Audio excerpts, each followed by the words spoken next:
Assalamualaikum warahmatullahi wabarakatuh. Bismillah, alhamdulillah, wassalatu wassalamu ala rasulillah Sayyidina Muhammad ibn Abdullah wa ala alihi wa sahbihi wa mawalah, amma ba'd. Pada kesempatan ini saya Muqayyim, mahasiswa PJJ kelas C2, akan mempresentasikan materi berjudul Digitalisasi Kitab Kuning yang dibimbing oleh Bapak dosen Asep Hamdani, yang mana pada kali ini peran aplikasi dan digital software dalam pembelajaran era digital. Di zaman sekarang, perkembangan teknologi yang sangat mempengaruhi dunia pendidikan, termasuk pembelajaran kitab kuning yang selama ini identik dengan pesantren dan buku cetak. Kini kitab kuning mulai tersedia dalam bentuk digital sehingga lebih mudah dipelajari. Digitalisasi kitab kuning adalah proses mengubah kitab kuning dari bentuk cetak menjadi file digital yang bisa dibuka melalui smartphone, laptop maupun komputer. Tujuan utama adalah mempermudah akses masyarakat terhadap kitab klasik Islam. Jika dulu harus membawa banyak kitab tebal, sekarang cukup menggunakan satu perangkat digital saja.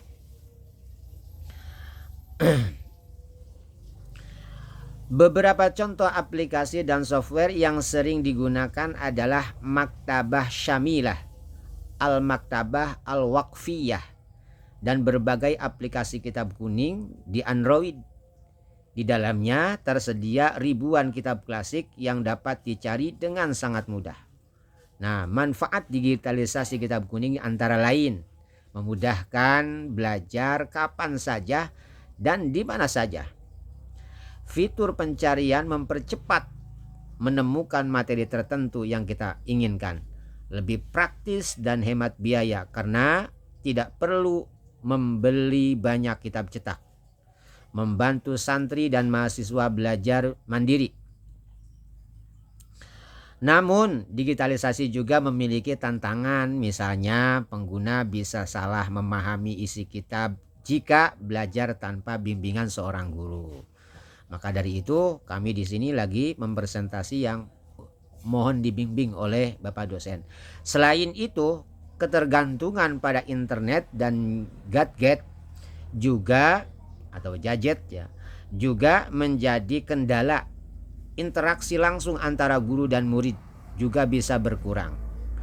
Dapat disimpulkan bahwa digitalisasi kitab kuning merupakan inovasi penting di era modern saat ini.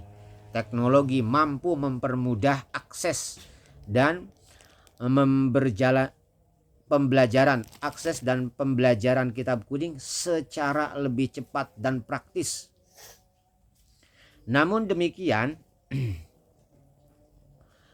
peran guru tetap sangat penting agar kitab bisa difahami dengan benar. Oleh karena itu, penggunaan teknologi harus dipadukan dengan metodologi belajar tradisional agar hasilnya lebih baik. Digitalisasi kitab kuning juga merupakan langkah revolusioner untuk menjaga relevansi literatur klasik dalam ekosistem pendidikan modern. Kitab yang akan kita sebutkan adalah fondasi utama dalam pembentukan karakter-karakter building di pesantren. Berikut adalah referensi digitalisasi dan poin-poin pendidikan utama dari kelima kitab yang akan saya sebutkan satu persatu. Satu diantaranya kitab Ta'limul Muta'allim karya Syekh Al-Januji. Kitab ini fokus pada pendidikan metodologi, pembelajaran dan etika mencari ilmu. Pesan intinya di dalamnya, ilmu tidak akan bermanfaat tanpa menghormati atau tanpa penghormatan atau takzim kepada seorang guru dan kitab. Nah, referensi digitalnya, kitab ini merupakan yang paling populer dalam format digital, versi e-book, PDF, dan aplikasi Android. Terjemahan Ta'lim Muta'alim banyak tersedia di Play Store dengan fitur makna pesantren yang beragam. Ada makna gundul, makna pegon, dan lain seterusnya. Kemudian yang kedua, kitab Akhlaqul lil Banin dari jilid 1 sampai jilid 4 karya Syekh Umar bin Ahmad Baroja. Nah, kitab ini fokus pendidikan adab keseharian untuk anak-anak putra. Pesan intinya di dalam panduan praktis cara bersikap kepada kedua orang tua, saudara, teman, tentu kepada guru dengan bahasa yang sangat sederhana.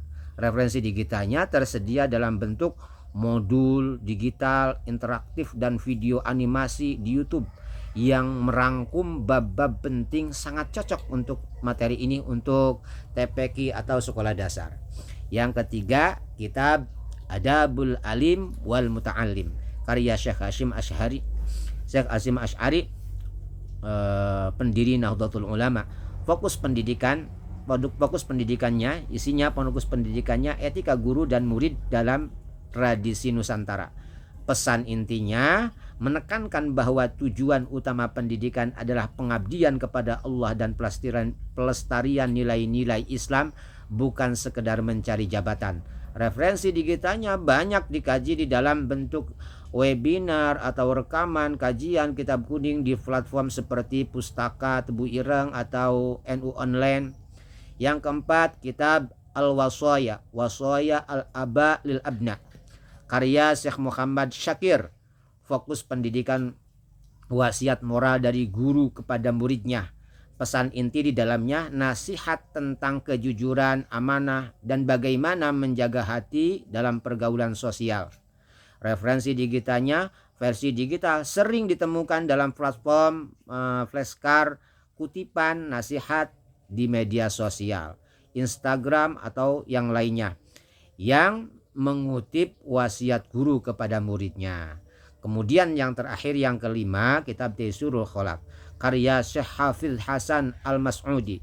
Fokus pendidikan ringkasan ilmu akhlak dasar. Pesan inti penjelasan singkat mengenai sifat-sifat terpuji atau mahmudah dan tercela atau madhmumah seperti sombong, dengki, dan rendah hati.